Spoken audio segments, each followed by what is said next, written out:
Hey, this is me building a $3 million a year business in public. The way I always do these videos is I start them with some YouTube comment Q&A just to give you guys some value. And then it's also a growth hack for my channel because every comment you leave bumps me up a little bit in the algo. Then I do some building and strategizing in public before finally doing some growth stats across my YouTube, Instagram, and products. This is the main channel over here. If you don't know who I am, we just hit 170K, which is pretty awesome. And then this is the daily updates channel. Just going to go to community and then scroll all the way down to the very bottom. And if you guys want me to answer your questions, kind of add them to my Q&A pile, you can just leave a comment at the end of any one of my daily updates videos. Scrolling all the way down, what do we got here? Looks like we're about 5 days out. The last one here is from YKSDYM, who says, I'm 16, just started my agency a month ago, been cold emailing and DMing, finally booked a call recently, but as soon as they realized how young I was, the energy shifted and they didn't take me seriously at all. Yeah, pretty standard. How do you build trust and get them to take you seriously when you're young and new, but you do know your stuff? Do I just hide behind a camera, or would that make it worse? Or is it just my sales skills? Well, I wish I could just give you one or the other, but to be honest, it's a combination of all of them. You're losing a lot of trust and authority, perceived authority, because you're really young. And so statistically speaking, you probably haven't been on this planet long enough to fulfill the sorts of jobs that the person is looking to have you do. You're also probably just not very experienced at the art of sales as well. And so you combine these two things together, it's not surprising to me that this is occurring. I won't lie, I think it's quite the uphill battle for somebody at that age to build trust and authority unless you have some incredible standout accomplishment or you are universally recognized for being some savant level genius. So you have a couple of options here. One option is you get somebody else to be the face of the business while you do most of the work behind the scenes. That's what I've seen a lot of people in Maker School do, actually. They will use an Upwork profile, get somebody around them that is older, whether it's a family member or something like that, get a bunch of leads, and then actually just do the fulfillment behind the scenes. They'll also communicate with the prospect and stuff like that using, Messenger or whatnot, not like a face-to-face call. So that is, being pragmatic, a way you can continue moving forward with this. But you will find an uphill battle, regardless of what you do here. Might be worth for you to take a step back and then maybe get some sort of phone sales position for a year or two, maybe gain a little bit more experience in just sales in general before diving into this, because probability of you being able to make this succeed, I would say, with the funnel that I recommend people to do in Maker Schools is pretty low. And I'm not saying that because I don't want your business. I don't want you to join Maker School or keep on following me or whatever. I obviously do. I just want to be pragmatic here. When I was 19 or 20, when I went into business for like the first time and I started like interacting with members of the general public, I found a lot of resistance myself. So just giving you some of that feedback. The older I get, the more mature that I get, the easier it has been. Now, that's a combination of both my actual age and maturity combined with my skills. The two tend to go hand in hand though, which is obviously one of the reasons why people don't really want to work with you when you're 16 years old, right? So yeah, it's a combination of all these. If I'm honest, I'm not going to tell you not to do it. I don't want to be somebody that like puts that limiting belief into your head a little too much, but you can see a lot of people here are even asking you, hey, if you hit me up, I'll take the calls you book. We can figure out a profit split. They know that you're motivated and young, ambitious, and very like technically competent. So yeah, you already have a good place to start here. But if you're not willing to do that or something, then hopefully I've given you my thoughts on it. As he says, been watching your uploads for a while, found myself less captivated and interested in the content. I think a big part of it is you're re-answering questions almost every video. And the value that hooked me in the beginning is ceasing to exist. I was absorbed most of it. Question in the video involving the 23-year-old advice was refreshing and definitely something I hadn't heard before. I'll build a complete automation for you that scrapes your transcripts, automatically generates an FAQ that subscribers can visit, see if their questions have been answered before posting. It'll make it better on the viewers watching, especially regulars, and more helpful for the newer audience as well to legitimize the value, bring even more so. Thank you for all the value. If you'd like, I can shoot you the link. Yeah, I've actually had somebody do that for me, so I appreciate this, and I understand where you're coming from. But you got to keep in mind that the value that I'm providing here is not in just the information. It's also in like the personalization, it's the engagement with the community, and it's in the support that I'm providing. One big thing I see in Maker School, and one big thing I state immediately the second you join the program, is knowledge is not your problem. Your problem is action. And so to help people act, a lot of the time, you don't need to give them information. You just need to support them on a journey, and that's more or less the value that I'm providing here. So I get what you're saying. You're looking at it from like a very, anyway, I don't want to say superficial perspective, but it's like very, very bird's eye view. I also have a short bite-sized text version of each daily update down here that was built for me by the lovely Ben. And he's been doing this nonstop since the get-go, which does more or less what you're asking for. Obviously, I don't want to shunt people to some other resource. I want people to go on the YouTube channel, right? So I've yet to actually solve this problem, and I don't really think it's a problem worth solving. Still, appreciate you. Hopefully you understand where I'm coming from here. And I guess I lost my community tab, so let's go back there and scroll all the way down to the bottom again. Yeah, we got some real good questions here, which I'm excited to answer today. Took a little peek. Okay, what do we got? Oh, I should note, somebody's trying to get me banned. Somebody posted the other day that like, hey, Nick, you're getting a lot of likes on one of your videos. And when I looked, and I got like 800 likes on a video that had like 7 views. So that is obviously not organic. There is no way you're going to get that many likes on a video with the view ratio. A common way for people to get people banned on YouTube is they will actually buy a bunch of bot likes and comments, just do really shitty bot likes and comments. And then YouTube can't really tell that I'm not the one buying them for myself. So they, down rank your video, they shadow ban you, or they just ban your channel outright. So just want to let you guys know that that's what's going on to me right now. I'm trying to deal with it. I don't know exactly if I'll be able to do so. If one day you log in and I'm just not here, that's why.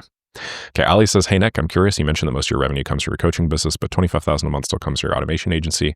How much of that is new services? How much of that is retainers? Last month, about $20,000 in retainers, and then $6,400 a month in a new retainer that we just added. We got a couple proposals out that I'm looking to double or triple the revenue in the next month. What retainers do you currently perform for these clients? If I may add, which services do you get asked for the most from your prospects and clients in that agency? The top 3 or 5 most in demand. Almost exclusively growth systems. And I actually do very little for these clients at this point. It's mostly just systems that I built like 3 to 6 to like 9 months ago, probably like over a year ago for some of them, that just operate autonomously in the background and deliver things like lead volume. I'll check in on them, once a week. I'll do things like split test and copyright some campaigns, but that's about it.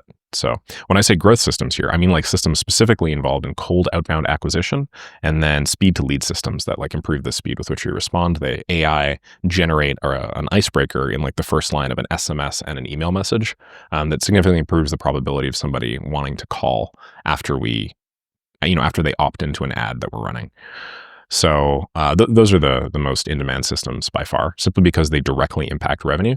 And a quick way that you can think about it is like, if this is like the revenue,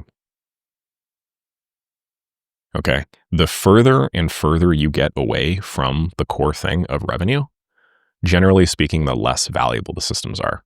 So think about it. Like, what is a system that really, really just exists closely to revenue? Lead gen. Lead gen just exists super close to revenue. And because of its proximity to revenue, it's, I don't know, like 1 inch away or something like that, you can charge a lot more for it, okay? Keep in mind, though, if you were trying to sell some system like back-end optimization, the distance between back-end optimization and revenue is way bigger than the distance between lead gen and revenue. So accordingly, it's like very far away from the money signal. It's more difficult for people to justify that this back-end optimization, if we work our way back up the stack, will actually lead to money versus lead gen. Like a speed to lead system. This is really close to revenue, right? Minor changes to the ability to respond to people quickly is like directly correlated with how much money a company is going to make. Because of the short distance here, you can charge a lot more for it.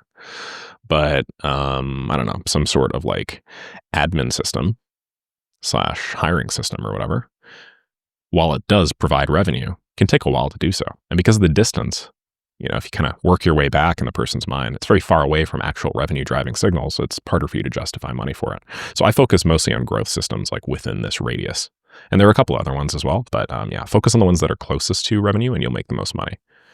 I do want to ask you about another topic. You seem to be really knowledgeable about business and your thought processes are spot on. How did you gain this knowledge? Just from your door-to-door selling days? What business books have you read that you think help you achieve this approach and thought process in business?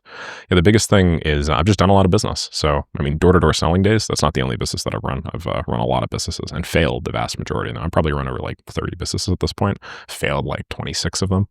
Failed as in, I failed to generate sufficient revenue to sufficient income to continue operating that business in light of other opportunities. So I had been around the block. I've done, I've done like lots of e-com, failed at the vast majority of it. And lots of agencies. Agencies are like really my bread and butter, which is why I know so much about services in general. Probably started like 8 agencies. Tried to start a credit repair business. That did not work very well. Tried to start multiple SaaS companies. None of those worked very well. Obviously done a ton of freelancing. Tried doing like SEO websites and stuff like that. Those didn't work very well. I've been all over the map, man. I could tell you some stories. But the vast majority of the knowledge is just directly from the days that I spent trying and failing.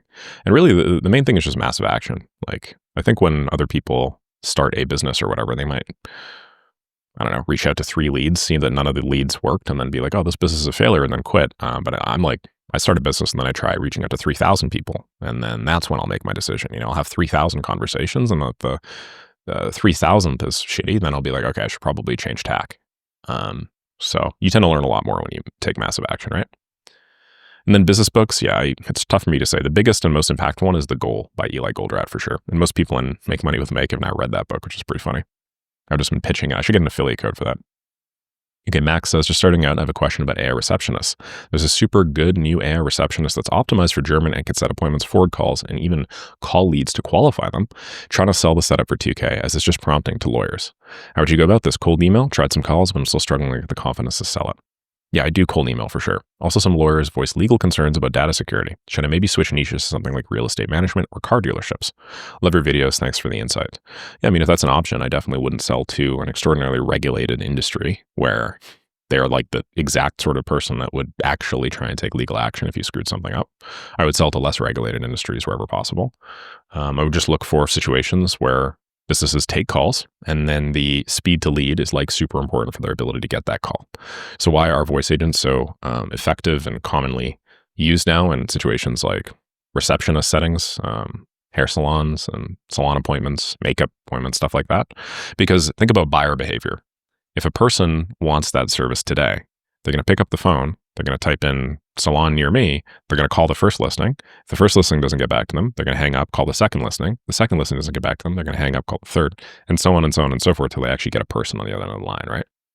So, I mean, if that is the main bottleneck, just somebody actually being at the business to take the call, then a voice receptionist makes perfect sense. And you can like significantly swoop up market share just by being first on that list and then having some sort of 24/7 availability. But there's some businesses in which it doesn't really matter, like private equity or something like that. If you're taking some private equity inquiry, is it really going to matter if the person can't reach you right that second? No, realistically, they're probably going to be sending outreach to 10 or 15 people to see and play the field anyway. And they probably are going to bake in some expectations surrounding a 48, 72-hour response time. So you picking up the phone and like dealing with it right then and there, not super important. So focus on businesses that, where speed to lead is super important, and focus on businesses in general with like lower average order values, I would say, where the voice receptionist or agent or whatever can't screw something up massively and leaves you a $100,000 deal. A Automation Station says, informative, thank you. Gulas says, part of your next few months of the career is a limiting belief section. You come to the conclusion you don't have any that would be a limiting factor. If you had any, how would you go about eliminating them? Yeah, great question. If you guys haven't seen that one, definitely check it out. Just type in next few months of my career, next Saraev. I've had 2.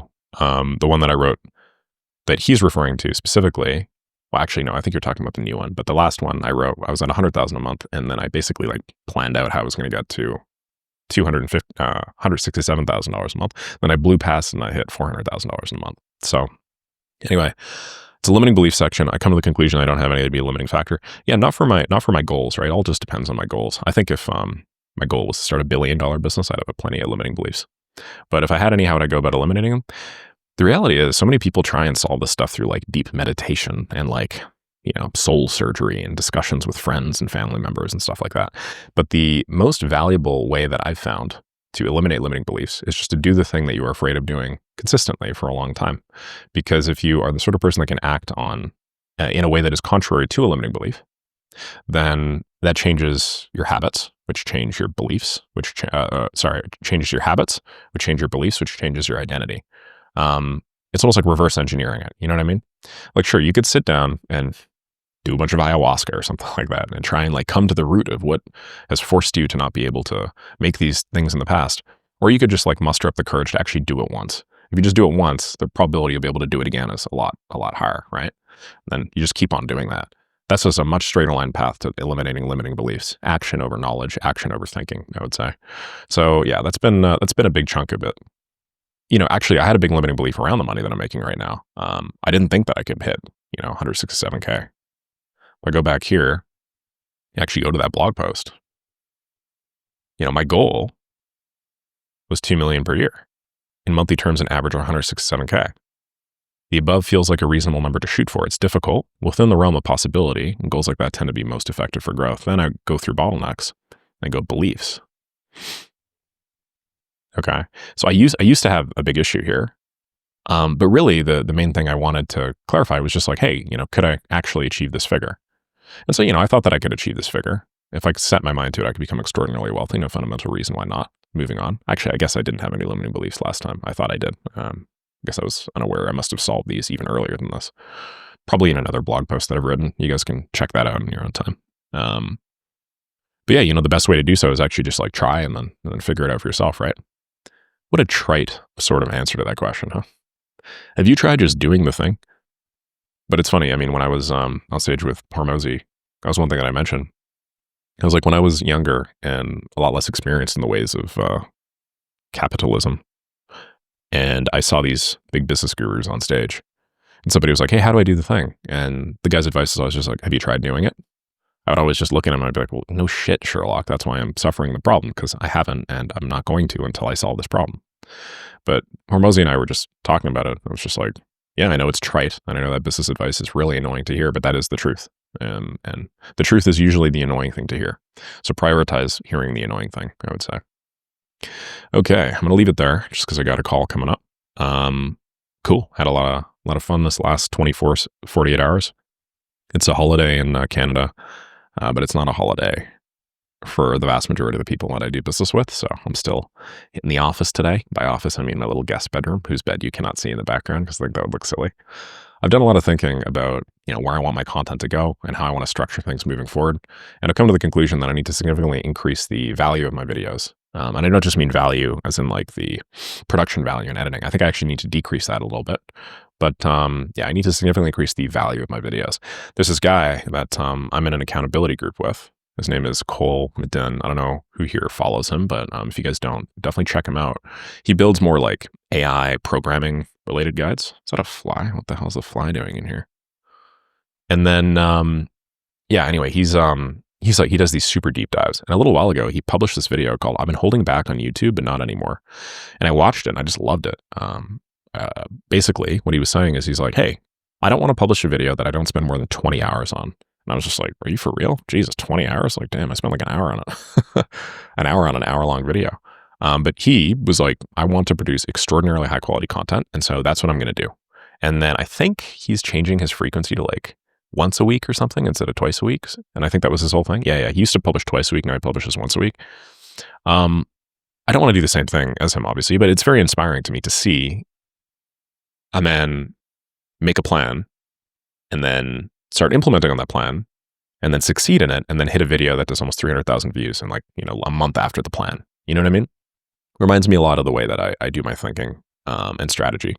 So it's been very inspiring for me to see him do this sort of thing. And I think that there's a lot of value that I can draw from that. And I think on the main channel, I'm just gonna be focusing on providing like very high quality, intensive videos. Now I've been kind of flying by on the seat of my pants for the better part of the last couple of years, not gonna lie, just because, I built a lot of this crystallized knowledge in the stuff that I've done, which enables me to do like very low production value videos like this that still provide a lot of actual business value. But I think I'm going to try increasing the value a little bit. I'm not entirely sure how I'm going to do that, but yeah. So I'm in sort of a holding pattern, sort of a pause period with the main channel content, just as I figure out how I want to structure my life moving forward. And I think you guys have probably seen that. I got 2 videos that are queued up. The first is a case study where this college student, university student, Julian, is now making he almost made $8,000 in the last month with AI. He did it while being in college for the most part full time. And then this one is me doing some Q&A channels directly ripped from daily updates. But as you see, these aren't for a while. Right, next one's August 8th, next one's August 15th. So I'm just going to continue this holding pattern. And then once I've really crystallized how I want my content to look, then I'm going to dump just a ton of content again. And then also drive business, not only to all of my products, but also my my agency as well, LeftClick. We're going to be redesigning the website, which I'm looking forward to. Yeah, we're going to be redesigning the hell out of the site. It's going to be awesome. It's going to be like really long. It's going to be my face in there. I'm going to get Noah's face in there. And I've realized that like I need to, because I need to edify him if he's going to be operating the business, which I think is really important. I see basically everybody else do this. Like, all the big players that like have some sort of agency operation, they just edify their team constantly. And I think that's one piece that I've been missing here.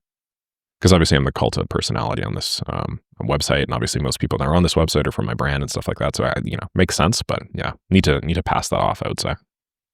Okay, I'm gonna go brand stats, and then I'm gonna call it a day. So this is my list of stats that I've been meticulously keeping over the course of the last 6 months or so. I'm gonna head over here to my main channel and then just log the subscriber count. I do this just because even like cursory awareness of where you are makes you significantly more likely to grow. So it's not really me tracking this because I could get this information from anywhere. And it's not super accurate, as you guys could see, because sometimes I do it at different times of day. I do it almost as just like it's like a meditative technique to see how far I'm going, and then to constantly reorient my awareness towards the things that are important to me, which tend to be subscriber count. So it looks like my revenue on the Daily Updates channel has crossed 1,000 in the last 30 days, which is pretty chunky. Look at that. Almost made $62 just in ad rev. Huh, that's wild. I was not expecting that. This thing is pretty soon going to start paying for my dinners. Hey, speaking of dinners, it's really cool. I'm considering hosting live dinners here in Calgary. I don't think that there are a lot of people in Calgary that probably follow me or whatnot, but I'm considering hosting some live dinners here. So if you guys are in Calgary, shoot me a comment down below. I'm thinking it'll just be at like a Joey or like somewhere in the Eau Claire Plaza, and I'll just get like 5 to 10 people. It'll be, like invite only, but like, you can reach out to me and then we can set something up, and then it'll just be really casual. It'll just be like at some big dining table and you guys can come by. We could share stories, journeys, and stuff like that. I see Hormozy just printing it with the workshops, right? And I realized like when I was down at the school games, I don't really have in-person workshop public speaking skills, and I really want to improve that. So yeah, part of this is me just like cultivating a community locally in Calgary, and then part of it is me like working towards something like that, where maybe we start with 5 people, maybe I transform it into 10, maybe 6 months from now it's like 20, 30, maybe it's like 50 in like a year from now, and then I just successively build up my my Rolodeck in that way. But yeah, anyway, all future strategy stuff. Thank you guys very much for watching. If you guys have any questions, make sure to stick them down at the bottom of any daily updates video. If you guys see anything that is obviously spam, please report it. Don't report my videos, but report the spam. And I'll catch all y'all tomorrow. Bye.